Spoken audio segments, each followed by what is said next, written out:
सभी लोगों को जय माता दी। आज आपके लिए लेकर आई हूँ शल्योद्धार की विधि। शल्य क्या होता है, इसका भूमि पर दबा होने का क्या महत्व होता है, क्या शल्य अगर हमारी भूमि में है तो लाभ देगा या हानि, या इससे जो हमें हानि होगी तो उससे हम कैसे निपट सकते हैं, शल्य को कैसे पहचान सकते हैं और अपनी भूमि से इसको बाहर कैसे निकाल सकते हैं।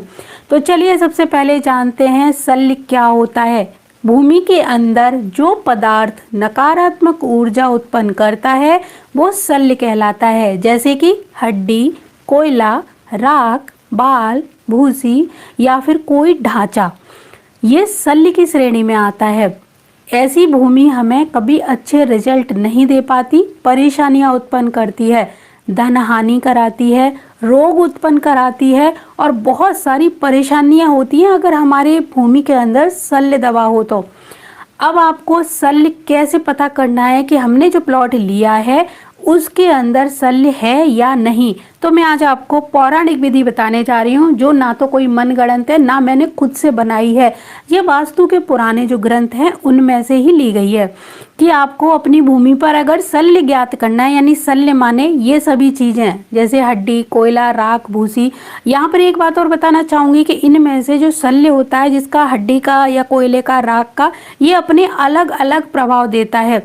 यानी कोयले की राख आपको मिलेगी, बाल मिलेंगे, भूसी मिलेगी, हड्डी मिलेंगी, तो ये जहां पर दबा होगा वो उस तरह के अपने प्रभाव देगा। यानी सभी शल्य अलग अलग प्रभाव देते हैं, कहीं पर धन हानि कराता है, कहीं स्वास्थ्य संबंधी परेशानियां देगा। तो इस तरह से इनके जो प्रभाव होते हैं, इनके जो रिजल्ट होते हैं वो अलग अलग हमें मिलते हैं। कितना बड़ा शल्य है, किस चीज का शल्य है, इन सभी चीजों के जो रिजल्ट हैं वो अलग अलग हमें प्रभावित करेंगे। तो सबसे पहले तो हमें जानना चाहिए कि शल्य क्या है, जो मैंने अभी आपको बता दिया। अब इसको हम कैसे पता करेंगे कि हमारे प्लॉट में ये कहाँ पर है। अब आपको मैं जो वास्तु के ग्रंथ हैं उनमें से लिया गया उपाय बता रही हूँ शल्य ज्ञात करने की जो विधि है। तो इसके लिए आपको अपने प्लॉट पर एक सूत को बांधना है। अब कोई पशु इस सूत को लांघकर यानी कूदकर बाहर निकल जाए, जब प्लॉट के अंदर आ जाए, तो आपको उस प्लॉट में शल्य है ऐसा जानना चाहिए। ये वास्तु के ग्रंथ कहते हैं।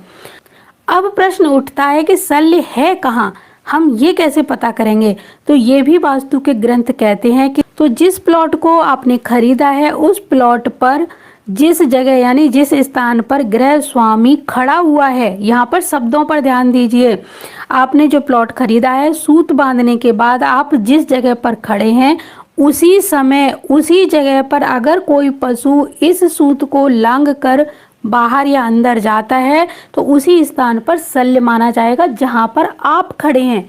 पशु ने जंप मारी वहां नहीं, जहां पर आप खड़े हैं। आप खड़े हुए सूत बांधने के बाद कुछ देर आपने इंतजार किया और आप या फिर प्लॉट पर इधर उधर टहलने लगे और एक जगह जैसे ही आपने स्टॉप किया वैसे ही कोई पशु आकर उस सूत को लांघकर अंदर या बाहर जाता है, तभी आपको अपने पैर के नीचे की भूमि पर निशान लगा लेना चाहिए कि इस स्थान पर शल्य होगा, और फिर खुदाई करने के बाद उस शल्य को बाहर निकालकर फेंक देना चाहिए।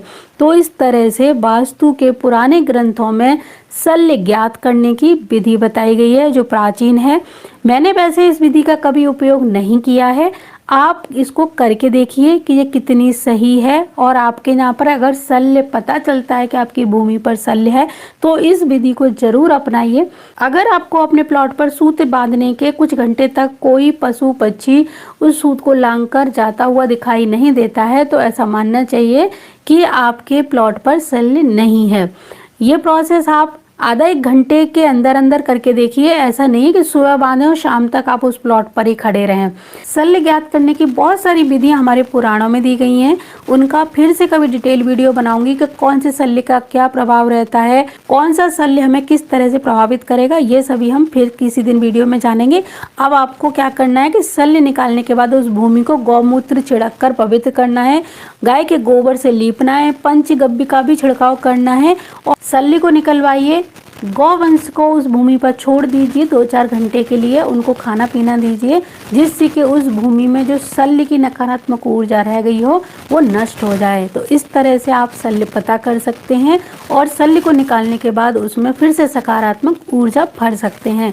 बाकी बातें हम अगले वीडियो में करेंगे। आपको ये वीडियो कैसा लगा जरूर बताइएगा और दूसरी बात ये, वीडियो अगर अच्छा लगा हो तो चैनल को लाइक करिए, सब्सक्राइब ना किया है तो ज़रूर करिए और अपने दोस्तों तक ये महत्वपूर्ण जानकारी शेयर ज़रूर कीजिए और अपने फीडबैक हमें ज़रूर दीजिए, जिससे कि हमें आगे भी पता चल सके आप क्या जानना चाहते हैं। आपका भी कोई प्रश्न हो तो उस प्रश्न को भी ज़रूर पूछिएगा।